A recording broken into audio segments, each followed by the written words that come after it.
Welcome to Applied Intelligence, a conversation at the intersection of people, technology, and getting stuff done.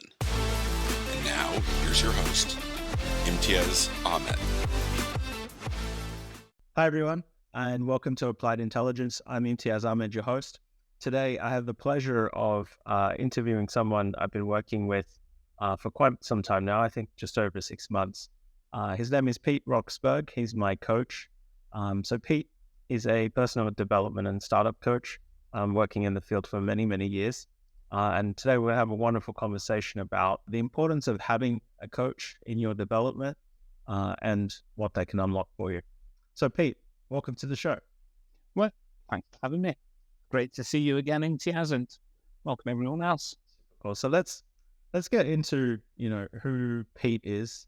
And how he, got to being a coach. I think, becoming a coach is a interesting journey, given, you don't necessarily wake up or go to school thinking that you're going to end up being a professional coach. How did you kind of end up here? You're completely right. It is a journey because, when we first met, I gave you the story. And everyone has their story, which is just really an extended elevator pitch. I don't know. Maybe we want to go a little bit more into the non-prettified version, the actual journey today.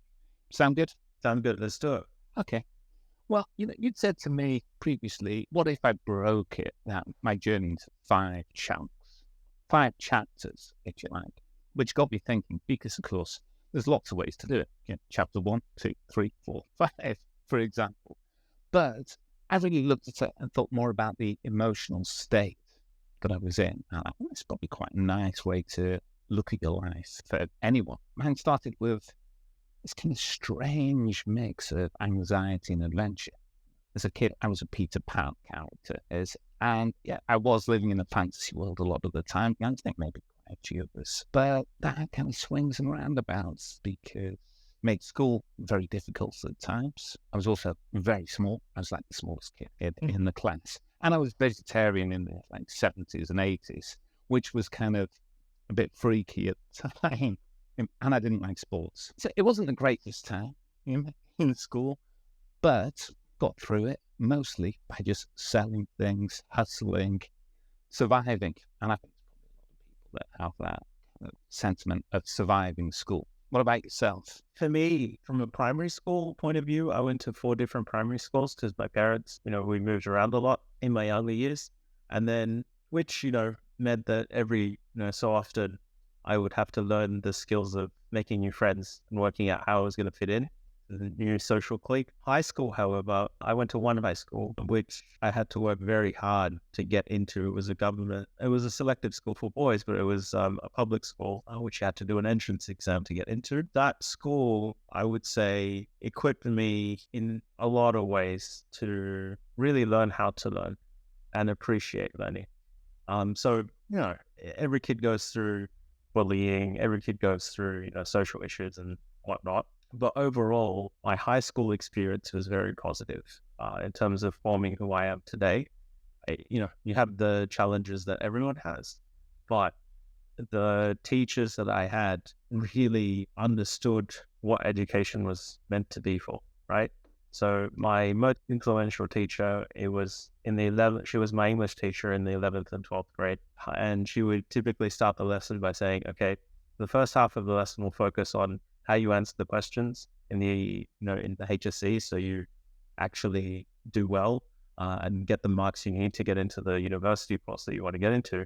The second half of the lesson will actually learn how to learn and how to critically think and how to critically analyze a text, how to understand, what a power play is when we're studying Shakespeare, etc. And that level of critical thinking is now what I do on a daily basis, and has certainly set me apart from a lot of my peers in terms of critically analyzing situations or business opportunities, etc. So I loved my schooling time, and I think the fact that we don't necessarily teach logic, rhetoric anymore in the school curriculum, and it's all about answering tests and exams and route learning stuff and regurgitating stuff, is not producing the level of problem solving that we need to really maximize what the future entails, given all of the technology that's coming. So, I think, yeah, absolutely spot on, because it's that thing that in today's world, probably two of the most important things, being able to communicate, in fact, that's always been the case, and being able to problem solve. So actually, those are two skills that every kid should have. Yeah, for sure. As- What's chapter 2, Pete? Okay, so chapter 2, leave school. And in the UK, it's a little bit different to the US and other places. So you can leave at kind of 15/16 years old. I left school. I'd gone off the rails. I'd passed some exams. I failed English, which of course I got a B, which is the same as failing. Yeah. It's a D, which is the same as failing, because only a C or above counted. So it's a kind of shock. And we also relocated across the country as a family. The family then imploded, and it was kind of rough time. But for me, probably that whole era started by being marked with a lot of despair. I was in a very bad place for a few years then, and it's kind of slowly filtered out. But those early years, really bad, because everything just seemed pointless, and I was just consumed by darkness. But kind of the very end of teens, maybe 20 years old or something, there was a little turning point. And that turning point was I was introduced to this world, fantasy world, if you like. But in this fantasy world were all these characters that were super heroes. And of course, Zig Ziglar, Jim Rohn, Tony Robbins, and all these characters were bigger than life. And they would say, you can just do whatever you want to do. The choice is yours. You can choose to have mediocrity, or you can choose to be anything. And I was in a bad place, but these people spoke to me, resonated. And that was a turning point, a slow turning point, not a rapid pivot, more of a kind of decade-long shift. But I just consumed everything that I could from those people, because it was sensible, it was reasoned, and it offered something else. It was the promised land and a way out of where my head was. That's really chapter 2. I'm like, when people speak of, turning points, I always try to understand what was that particular moment. What was the situation that first got you there? I'll give you an example.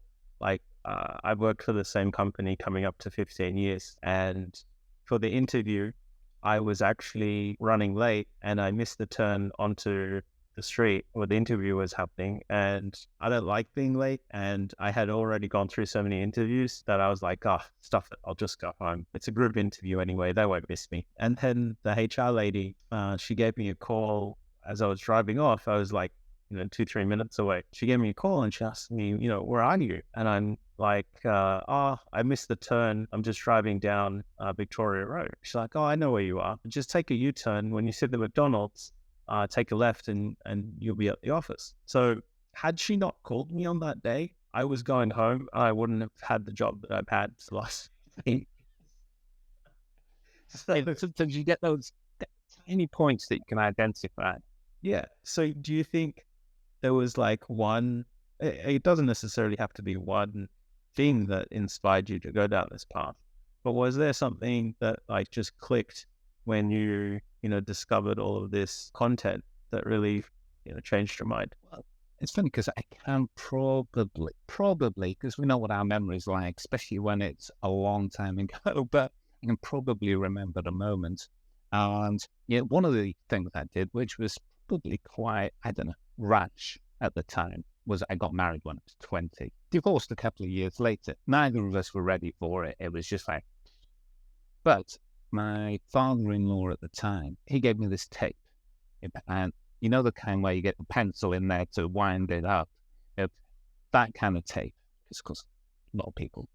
In fact, it's one of those things, isn't it? If you know what a pencil and a cassette are for, you're old. Yes.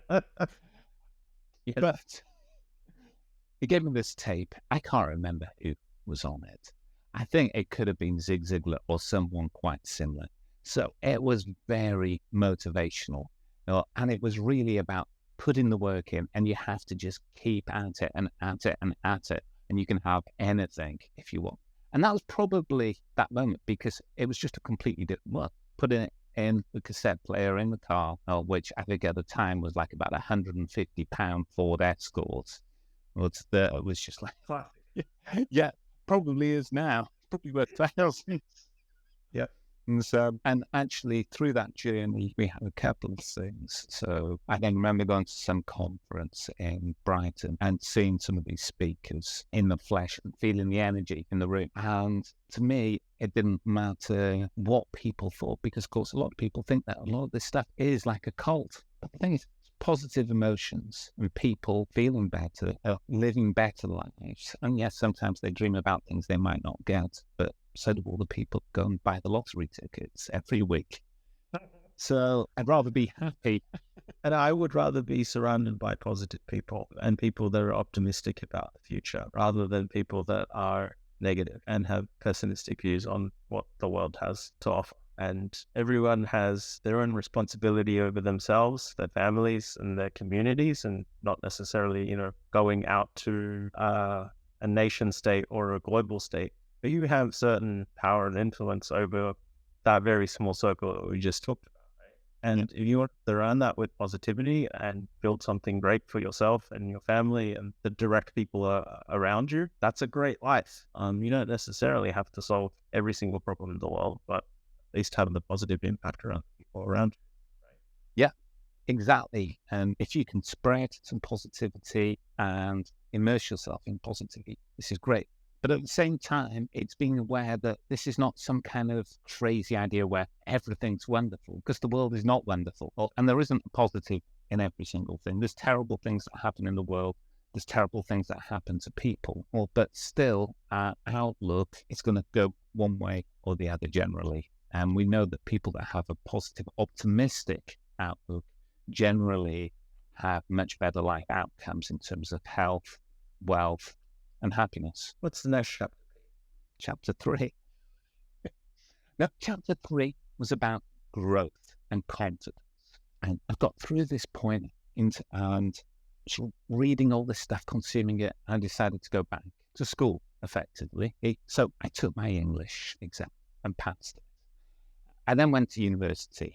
In fact, I actually did it in 2 phases.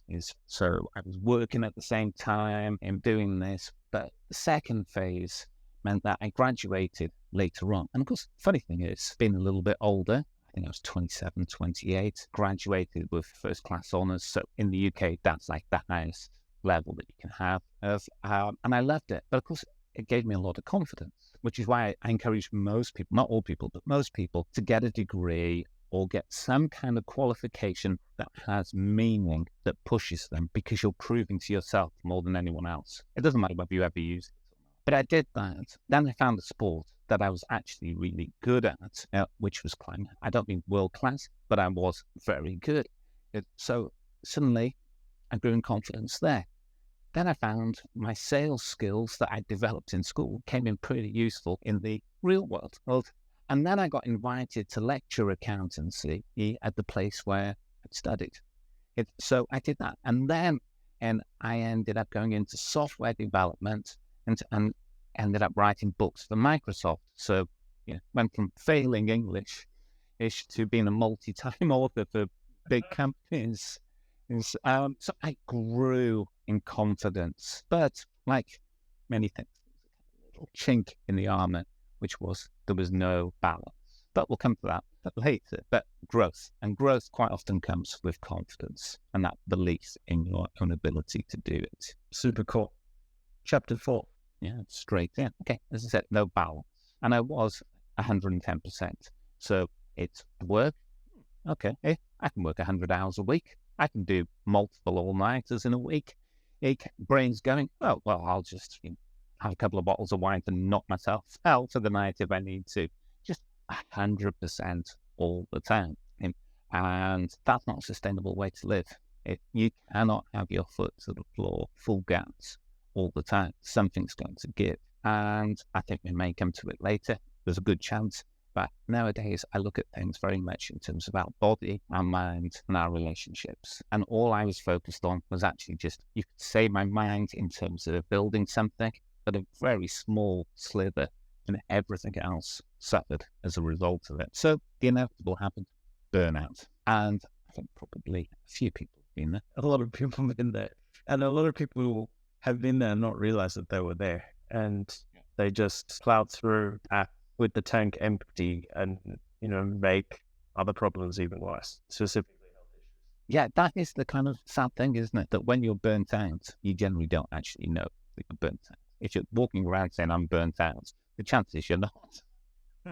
It's the people that can't say it that probably are. Yeah, I've been through phases of my, I would say, earlier 20s where I was working so hard, and it was like a competition for me to outwork everybody else and be better than everybody that I was competing against at any cost, including the cost of my health. And that, I look back at that now and I'm like, how stupid was I to do that? Would I, if I had channeled my energy in a better way, I probably would have had the same outcomes, if not better outcomes, from whatever measure you want to throw out there, from wealth to career progression to whatever. But I would be in a much better health position than I'm in right now. I'm very healthy now and everything is fine. But, I sacrificed a lot and it came at the cost of my health. And I regret that now. And I've taken that learning and changed all the other things in my life right now. But yeah, not realizing balance or not having balance, not being taught value of balance is really bad. Like when I wish, outside of teaching children and teaching young teens about financial literacy, which is something that we don't do in education today, and logic and rhetoric, we don't also teach people the value of balance. Balance and moderation. Yeah, everything is extreme. All this stuff that's going on right now, everything is extreme. And that's not life. And that's not how you're going to develop well-rounded, good contributing citizens to a society. So what do you say to that 20-something-year-old, just like we were, where you're hungry? And you're hungry either to win or for the money. It's very rarely anything else when you're in your 20s, to win or for the money. What do you say to them? Because you know where they're heading.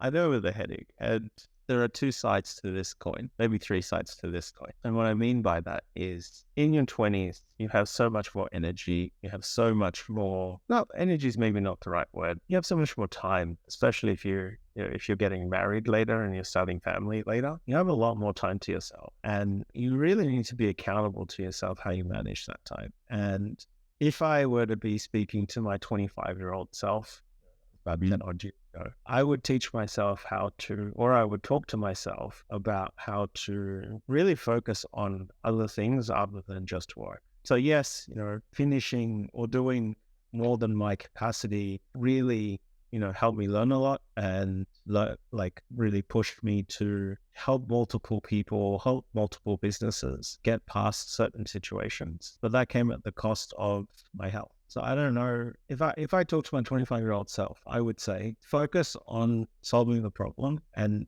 get it done, but don't overcommit yourself because it's not worth it. Rather focus on health, focus on the longer term goals that you have for yourself and play it that way. Like working with yourself on my compass, which is something we're going to come to later on. I wish I had done that 10 years ago rather than 6 months ago. I talked about having these grandiose visions of things that I wanted to do in the future from a very young age. I met my wife at university, and at university I told her I was going to be a CEO of a Fortune 500 company. So I had that vision there, but I wasn't necessarily plotting out how I was going to do that. I was kind of just going through the motions and working as hard as I possibly could. Would I do that again? Probably not. I would take a much more balanced view on it. And I would also tell my 25-year-old self to have a coach. I had mentors who were helping me through business situations or, learning and experience gaps that I had, but I didn't really have someone who was guiding me through what I actually wanted to get to or where I actually wanted to go. Yeah, that's an interesting observation because it's not just guiding you to where you want to go. I think part of it is opening that world of possibilities so you can actually see beyond your limited vision. And it's not to say 25-year-olds all have limited vision. We all have limited vision. Yeah. And it's the way things are. We have something and that's all we see. And it is probably that typical thing in your 20s. It's like, I'm going to be retired by 30. Anyone in their 20s, I guarantee half the people listening that are in their 20s said they're going to be retired by 30. Yeah. And we all know, in your 30s, you go, I'm going to be retired by 40. Your 40s, you start going, I'm not so sure about this. Hit 50, you go, I never want to retire. I never want to be irrelevant, right? No. Pete, what's the final chapter? Well, let's not call it final. Let's not use final. Yeah, there's other chapters. What wasn't the 5th chapter before the? Yeah, it could be the. I quite like this because it is like a chapter per decade. So hopefully there's a few more to go. Yeah. Okay, final chapter really is about service, and one of the big things. Okay, so I came out of that world that I'd been in. I'd founded a couple of companies, sold a couple of companies, and I was burnt out. And I took time in and reflected. I learned, I grew, and I did it in a very kind of Zen way, really. I said I wanted nothing to do with computers, nothing to do with staff, nothing to do with money. I just wanted simple life. In fact, this is a story we've never spoken about because, of course, our sessions are not about me. They're about you. I became a bike mechanic. Bicycle, well, not like Zen and the art of motorcycle maintenance, not that kind. And it's a really kind of interesting thing because it breaks things down very simply, but actually it teaches you lots of things you need to know. You have to know where you're going. You have to start with the end in mind. You have to do things in an order, in a sequence, in a logical way. You've got to start with first things first. You have to have things organized and set up. I mean, you don't have to, but it's going to be very messy. So mise en place. It's like the chef. You've got everything ready and it's methodical and it gives you time to think, but also be truly mindful in the work that you're doing. Because suddenly you're not trying to solve a big problem. You're trying to do a small thing, just that one step really well. And you're focused. Wheel building, for example, is an absolute perfect for that because you're just in absolute flow. And from that, of course, I found a business, sold that. And then I realized through experiences with other people that actually it's much better helping other people rather than chasing your own success or what you consider to be success, which led me into teaching initially, teaching English to people, which of course led to business English, and then people would have issues. And then that became coaching. So then I qualified in coaching, actually quite a while after I'd been coaching. And this moved me into this whole area that what I realized is that through helping other people build better lives or just deal with life sometimes. I mean, there are some people who just need help dealing with life that you derive great meaning, personal meaning. And meaning is one of the big things in life. The other being growth. And if you want, in my opinion, if you want to be a good coach and guide, it's not just purely coaching. You need to constantly learn and grow. So this is a way that you're getting meaning, and you're getting growth through helping other people, which seems like a pretty good deal to me. Your point on really focusing and getting good at what you're doing. One of the things that I love to do is watch the very best in their own craft. I remember, I can't recall if it was in Jiro Dreams of Sushi, but there was a Japanese chef who was the leading soba noodle chef in Japan, and he had been at the top of his game, as in ranked top soba noodle chef in Japan for over 20 years. And there's a clip of him preparing his soba noodles, and he does this every single day. And the line that he said while he was being recorded is, "One day I will perfect my craft." Yeah. After being the top guy for 20 years. Yeah. And so I love watching sports documentaries as well. And I love watching how the elite of the elites get to the top and then what they do after they get to the top, because it's fascinating. A lot of people do well as number two, do really well as being the underdog, but when you're at the top, that changes the game, because you're not necessarily competing against someone else. You're not necessarily competing anymore. Your competition is yourself, and really to discover what the top is, right?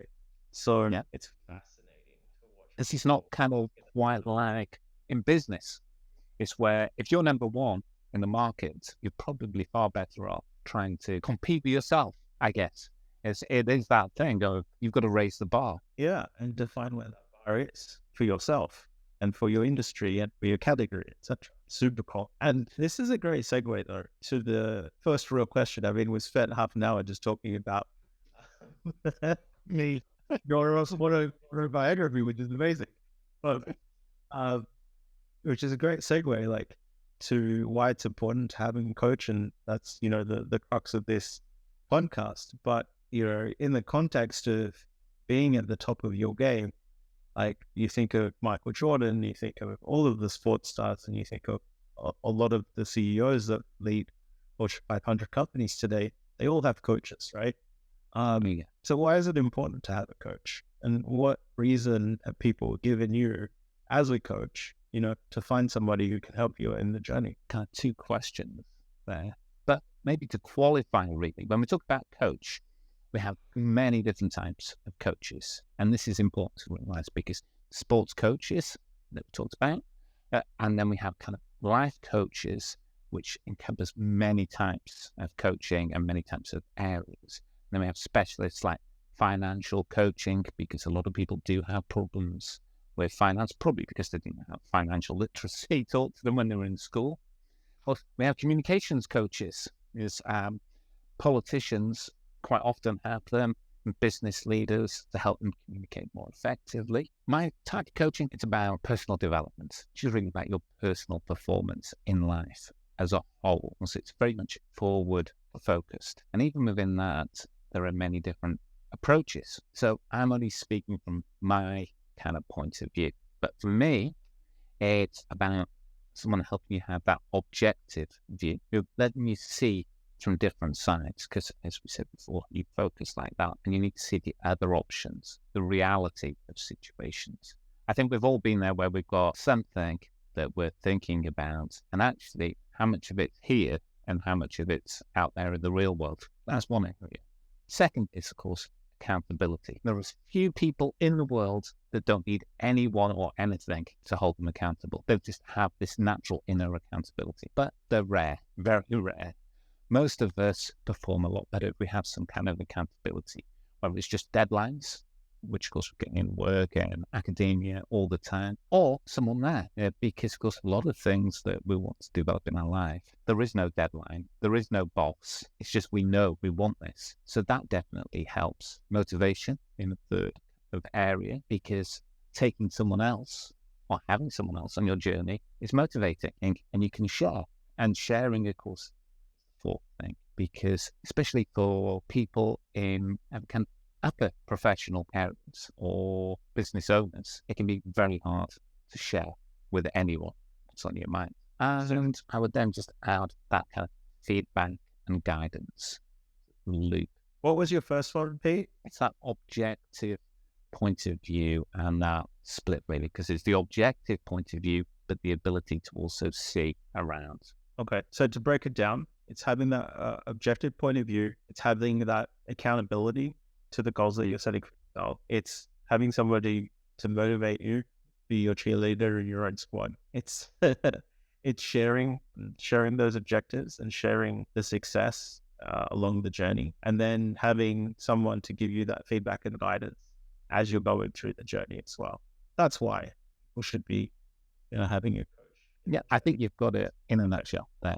And when I first introduce myself to people on our first sessions, I say I got a hybrid approach. There's coaching, there's mentoring, there's a shoulder to cry on, someone to listen, and then there's someone to give you that push or kick. And I think, and this is, kind of why I reached out to you, and, why I went out and found myself a coach. We'll talk about the process of finding a coach that's right for you later on in the podcast. But for me, it was, I had all of these things that I wanted to achieve in the finite time that I have in this world. Not that I'm dying, but death is guaranteed, right? But unless Elon Musk gets onto it. That's a different story. But, we have a finite amount of time in this world. I don't like using the term maximizing life, but there's a certain contribution that I'd like to make, and I think most people would like to make in respect to the time that they had here. And having a plan and having someone or a group of people, you don't necessarily just need to have one coach for one particular area, you can have multiple coaches, but having, the framework to kind of do that, talk about it, and be serious about it is super critical, because otherwise you just end up living through the motions. And when you do that, you're living other people's lives and living through other people's objectives rather than your own, taking that ownership and control over your own journey. Take the agenda. Yeah, you're setting your own agenda rather than having the agenda. You're super cool. Exactly. So one of the best things that I've worked on with you personally is the personal compass. Yeah. So let's transition into the personal compass. For the people watching on YouTube, I will share my compass, and then when I asked Pete to walk us through what the personal compass is, and then we'll take it from there. And people listening on the podcast through Spotify or Apple Podcasts, in the show notes, I'll include a link to my personal compass as well if you want to check it out. Cool. So, Pete, what's the compass?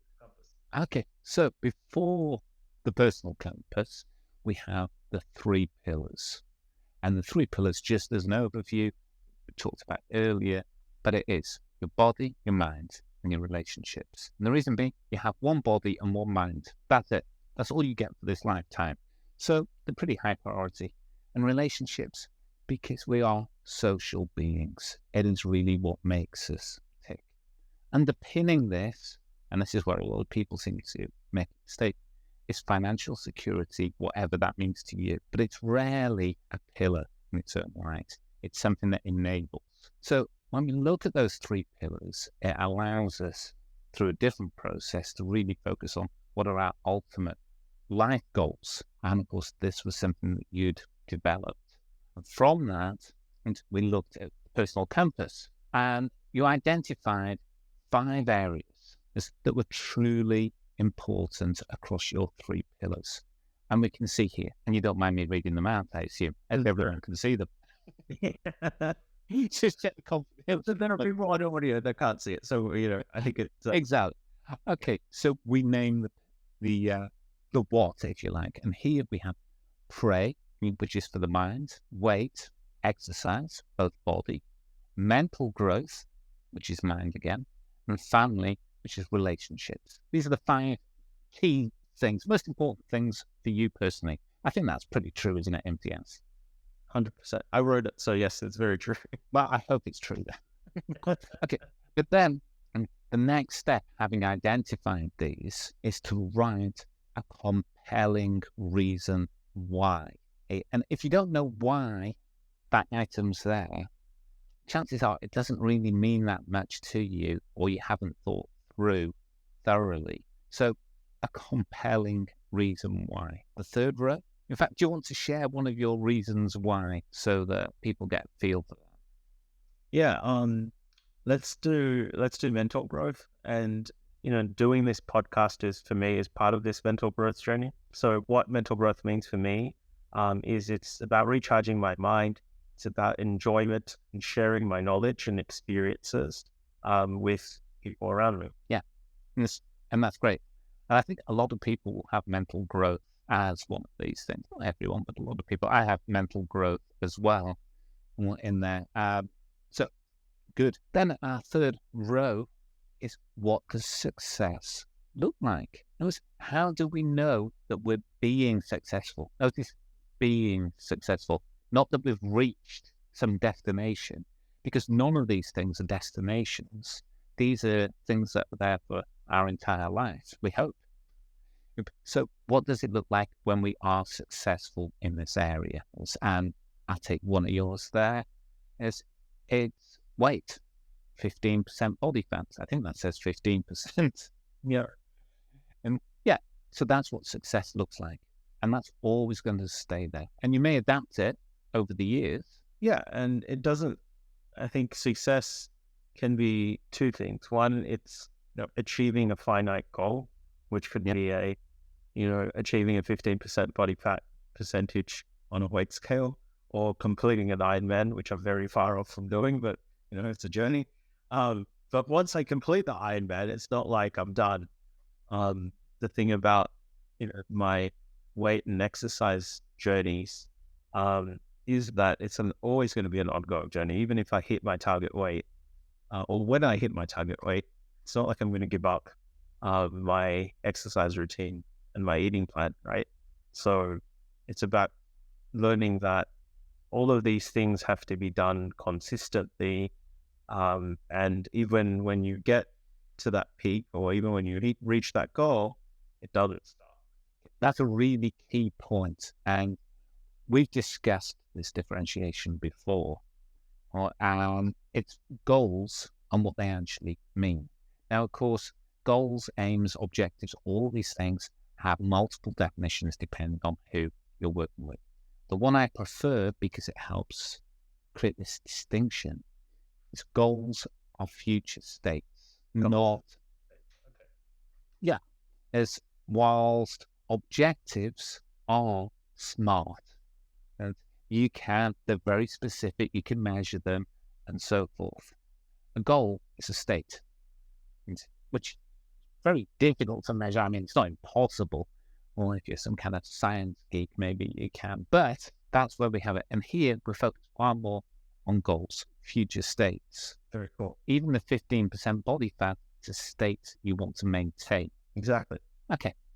I love this fourth row, and I love what you did with it. Do you want to talk through it? Sure. More personal. Yeah. So the fourth row is for that particular pillar or for that particular column. How would you summarize all of that into one word? So for me, praying is about presence. Weight, my weight goal is about my health. My exercise goal is about growth, physical growth. My mental growth is about contribution. So yes, it's about learning. Yes, it's about reading and consuming knowledge, but it's also about contributing by creating knowledge as well, hence this podcast. The final one is family, and the one word for family is love, the importance. So the original question, Pete, for the podcast, for the autobiography question in terms of, summarize your life into 5 chapters, the original question for the podcast was actually, give me 5 words that summarize each one of the 5 chapters of your autobiography, which I then realized is very, very hard to do without this process of trying to break it down. Hence why we went with chapter titles rather than just one word. But the one word exercise really pushes you to think about why are you trying to do something and what is the real thing that you're pushing yourself towards. Perfect. And there's another thing that it does here is which I don't know, you tell me if this happened to you when you went through the process, but actually we have a learning loop going on here. Because when you put those one words, that single word, all of your one word things, and in most cases everyone's, really about meaning, the meaning of your life. And this allows you to fulfill the loop, because as you identify that one word, you then go, actually, is this what really matters? And that takes you back to the thing that you placed at the top. So if it is love, is it family? Well, yeah, probably is. But it allows you to test the logic of your own thinking in a loop that allows you to refine. Did you find any of that? Or was it just like, I know this? For me, I have this printed out and it's by the side of my desk. And a lot of the times when I'm struggling with timelines, with workload, with overwhelm, with anxiety over stuff, I look at the compass and it helps me reframe importance and prioritization of stuff. And, if I'm getting if I'm getting too hyped up about a trivial thing, I look at that and go, in the grand scheme of things, this thing will blow over in like 5 minutes and that will be over it. So for me, it's just a reminder of what's actually important to me versus, in that microcosm of time when I'm trying to solve a particular issue, which has very little significance in the grand scheme of my life. It's a very quick reset and something that brings me back and grounds me. That's good to hear, because that is part of the idea of it. And the interesting, what you've just described there is this is a control mechanism. This is a way for you to feel in control. When things become too much, anxiety, overwhelm, stress, you come back to this. It focuses you, it prioritizes your thoughts and feelings, as you said. So it's a way of forming control. So for all the people that feel they need control and they need a better scheduling system, because that seems to be about half the world, I need a better calendar, I need a better scheduling system, maybe they need to start with their personal compass first to get ultimate control. But I think I've tried every single scheduling app out there in the world. I can probably write, 50 blog posts about the 50 different tools I've used. All of them are useless.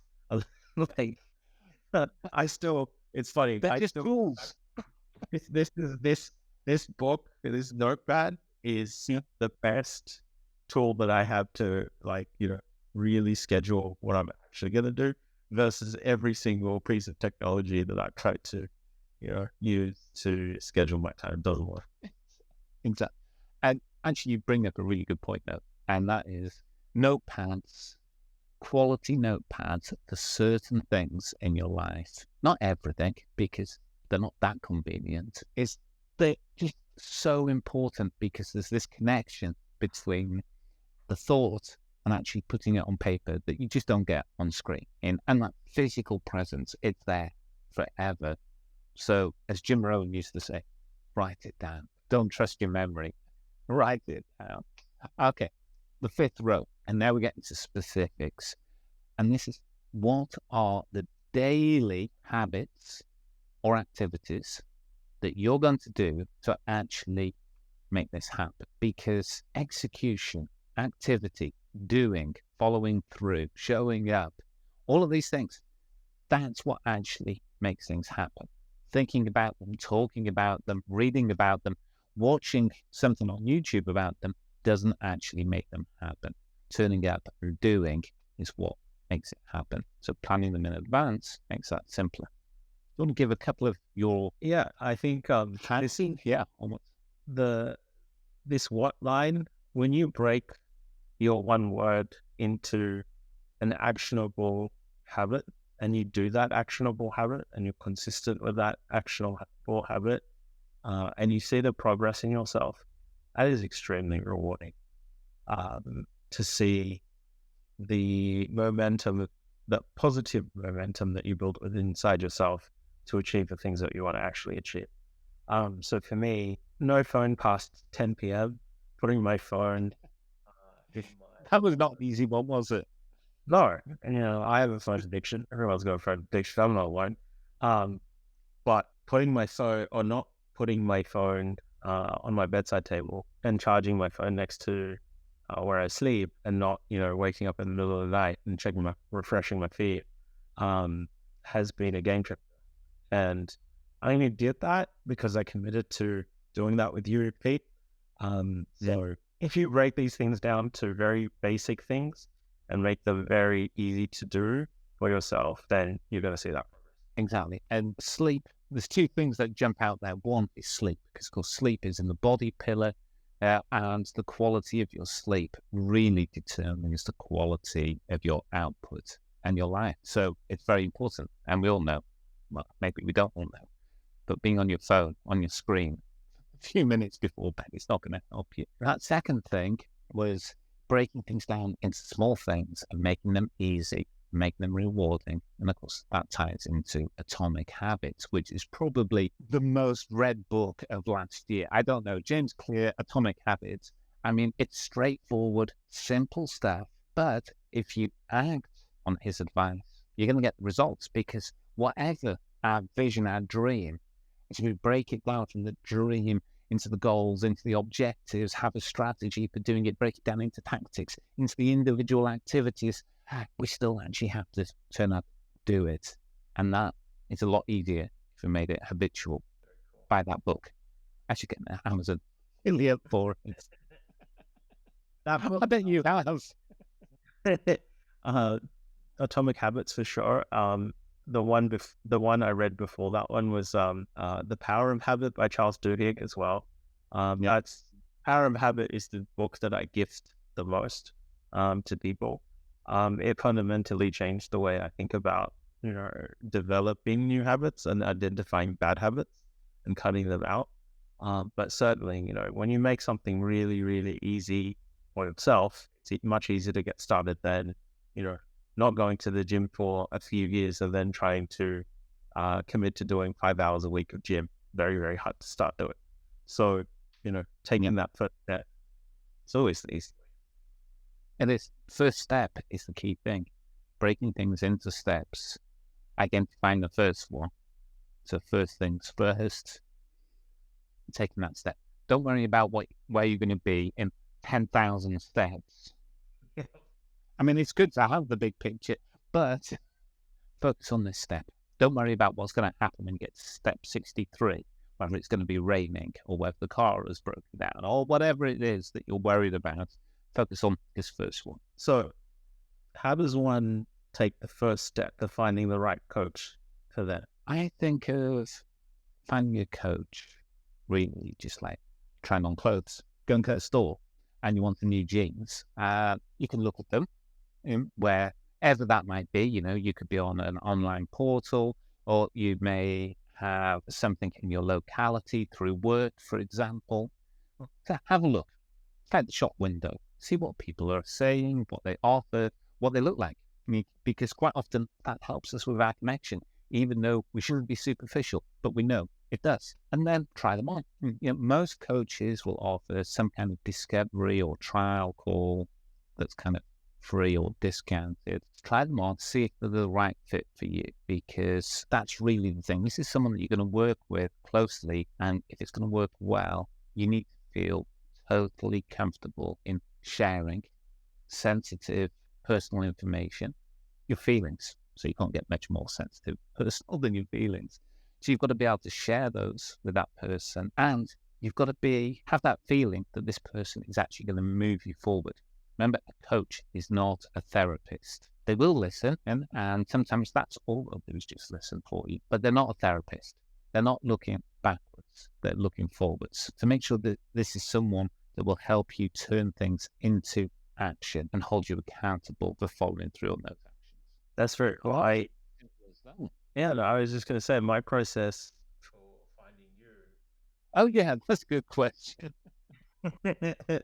Was I interviewed about 6 or 7 different coaches that I had found through Google and like other coaching websites that I had found. And for me, it was looking for someone who had gone through life experiences that I hadn't gone through. 1, 2, had a very similar outlook on life and an outlook on the future.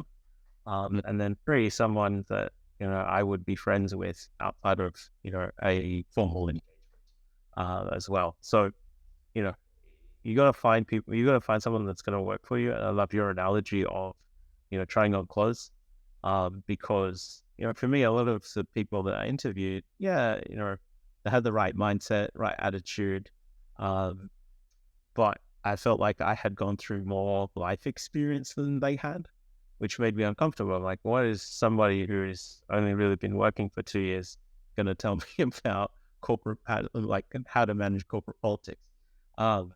So you gotta find what really resonates with you, right? That was my process. Yeah, sorry, I'm laughing because now I'm getting this vague memory. I've got a feeling it might have been you that said, I was looking at all these coaches, I was thinking, you're 20-something, what do you know about life? And then I saw you, and I thought, oh, thanks. I was just politely saying you're old, but that's okay. And so, but I'm very good at backhand compliments, don't worry. Well, maybe not that good. But And that thing about someone that you feel that you could be friends with, I'd possibly challenge that slightly, because of course you don't want someone that's just going to say yes, flatter you. I mean, some people maybe they do, but Some people do that too. yeah, it's someone that's actually going to help you move forward. But it does require a type of relationship. And there's a great guy, Edgar Schein, and he's very big on the kind of business side. He's the granddad of culture, organizational culture, but also he's very big into coaching, leadership, and he has this idea, humble inquiry. And for that, where coaching is really good to have that, it looks at different levels of relationships. And quite often, most of the things we do professionally are transactional relationships. You go to the doctors, they check your blood pressure, they go, blah, blah, blah. You go to the bank, it's transactional. But for things like coaching, you can do it transactionally. But if you take it to the next level, where you genuinely care for your clients' outcomes, where you really are invested in them, that takes it a different level. And sometimes that means sharing stuff. Like sharing stuff today. We both, well, obviously your clients, so you're going to share stuff. That's the general idea. But I share stuff with you that helps build that relationship, that we're not operating at this transactional level. No, we've got this level 2, the next level relationship. And to me, that's probably the essence rather than actual friendship. And of course, friends quite often are level 2. That's happens to be the case. Just building on that, Pete, and talking about friendship, the friends that I admire the most in my life are the people that are willing to give me the feedback, willing to tell me the stuff that I might need to improve on or doing wrong, right? Versus a lot of people who just, either are in, like, you hang out in the same social circles, therefore your friends, and outside of, general, hi, how are you? And, you're doing great. Oh, wow. There's not much more interaction than that. Whereas when someone gives me a quality piece of advice or feedback, based on where I'm at, I appreciate that 100,000 times more than just flattery. Yeah. Cool. Exactly. So in terms of takeaways for the audience, and this conversation, from your point of view, Pete, what 3 takeaways do you want to leave the audience with? I'm going to do it as 3 quotes. Very cool. You know me and my quotes, they could end up being a bit paraphrased.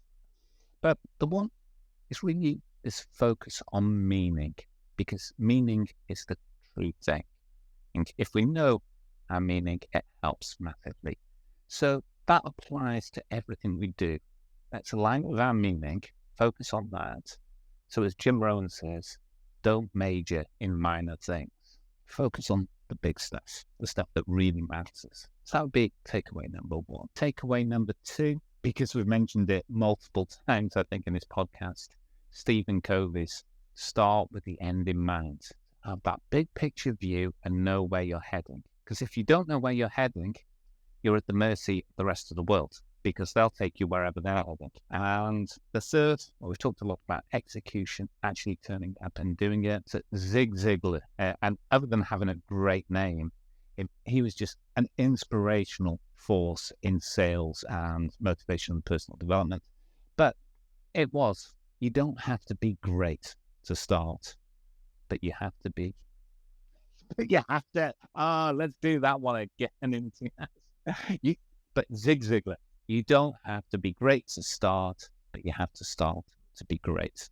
Love it. Especially that Zig Ziglar quote, half the time, well, I don't want to say half the time, I'm going to say a lot of the time, the people that I respect the most are the people that follow through. And it is very rare to see someone follow through with commitments. I have this thing, I call it clean slate theory, where I start everybody on a clean slate. I don't care your appearance, your race, your educational background, what school you were, like, I don't care about any of that stuff. Everybody is on a blank slate. What I judge you by is, number 1, how you treat people, and number 2, do you follow through with your promises and your commitments? And in a work context, the third thing I look at is, how competent are you at your job, right? How good are you at what you're supposed to do? But on that second point of keeping your promises and commitments, I find it extremely rare to find people who, when they say, I'm going to do X for you within Y time, a lot of people will do the X, but they won't do it within the Y time frame, right? Yeah, true. So when you're committing to doing something, I find like I use that personally to not commit to anything that I know that I can't do, right? I don't want to say yes to anything if I know that I don't have the capacity, the resource, the mind space to actually do it. Which if someone says no to me for something that, is obviously too difficult for them to do or that I don't have the capacity to do, I respect that more than someone who just says yes for the sake of saying yes and then they disappoint me by not following through. So getting to that start and building your life or building your life habits and building your day to be able to get to yes or to be able to commit to those extraordinary things and having that capacity to do the extraordinary takes a lot of work. But once you get there, that's when you can really, do some really exciting things. And without having a coach or without doing this work that I've done with you, there are a lot of opportunities that I would have had to pass because I was simply not organized enough to actually do them. Thank you, Pete. I was going to say, I'll take that. Thank you very much. But you have put the thing that actually, okay, the coach helps you, but it's ultimately you. And in terms of follow through, if you say you're going to do something, do it. Because if you don't do it for other people, chances are you're not going to do it for yourself. So how are you going to get what you want in life if you can't follow through? It's so simple. It's so simple, but I just don't get why it's so hard to follow through for so many people. And I'm guilty of it too, right? I've been talking about getting fit for the last 10 years. I've only really taken it seriously for, I want to say, the last 2 years or post-COVID. All that was kind of like on and off. But, whoever solves, or whoever creates the pill for commitment and follow through, it's going to be a multi-trillion. But, getting to that point and getting the help around you to develop that sense of accountability is certainly a life skill that everyone needs to have. Yeah, exactly. And that commitment, I have to take a Tony Robbins quote, but commitment is an action word. And if you don't act, you're not committed. I love that. Yeah. So cool. So Pete, just wrapping up the podcast, how can people reach out to you if they want to learn more about you and all of the wonderful work that you do? Well, best way is to talk to me. And if they want to talk to me, I'm quite happy to short introductory chat for people that are truly motivated to move forward in their life. Best way to do that, just go to my website, petecoach.com. And there they can connect with me via LinkedIn, easy. Cool. Lovely to have you on the show, Pete. It's been a pleasure to work with you so far, and I'm going to be working with you for a long time coming. Thank you for being on the show today. It's a pleasure, and it's also been a pleasure working with you and seeing your personal growth, and that's what it's all about. And happiness. Right, good. All the best.